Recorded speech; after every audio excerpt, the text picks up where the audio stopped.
Chris Watkin here, joined by Ben Beadle, the CEO of the National Residential Landlords Association.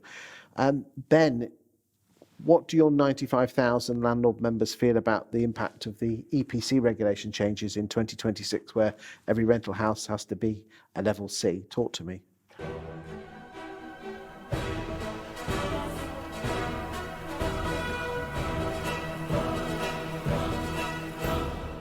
They're worried about it, keeping them awake at night, quite literally.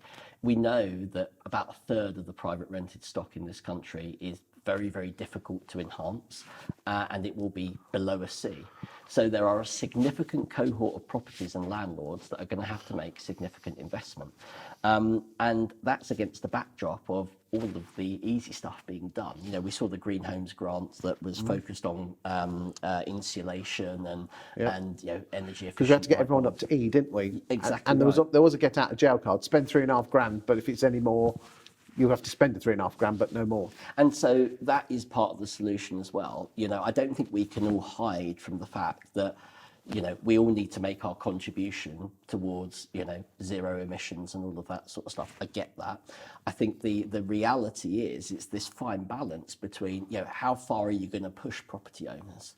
And, you know, are property owners the only ones that are going to be carrying the can when there are other sectors that could also make a significant dent? That's not to pass the buck, but that's, in my view, the reality. So, but we also need to couple, if we focus on the PRS for a moment, we also need to couple this, that a clear direction towards a C within 5 years' time, a possible cap of 10 grand, up from 3.5 grand, against all of the other regulatory changes, fiscal changes that are going on. There will be some people who will say, it ain't worth it.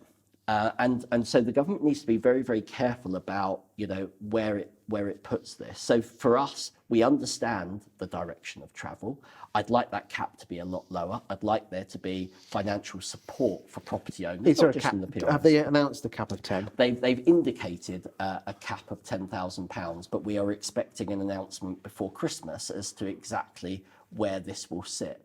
Now, if we look at our own figures, landlords typically have a revenue of about £5,000 a year. You know, they are not property tycoons by any stretch of the imagination. So if you were asked to hand over 2 years of your operating revenue, then that would be quite a tall order. Add to that the fact that some of the homes in the PRS, or the majority of the homes in the PRS, are notoriously difficult to upgrade. You know, Victorian properties, they may not have a cavity wall. You might have to go for this really ugly external, cladding and insulation. And I'm not sure fully that the heat pump that was announced a few weeks ago is the panacea that the government feels it should be. So there's some real challenges in that, you know, landlords may not be able to bring their homes up and may have to spend £10,000. And to me, it's like choosing your method of torture, because I suspect that landlords want to stay in the sector. They want to provide good quality accommodation. They want it to be energy efficient. Of course they do. But there will be some limits. Thank you for your time today. Thank you very much.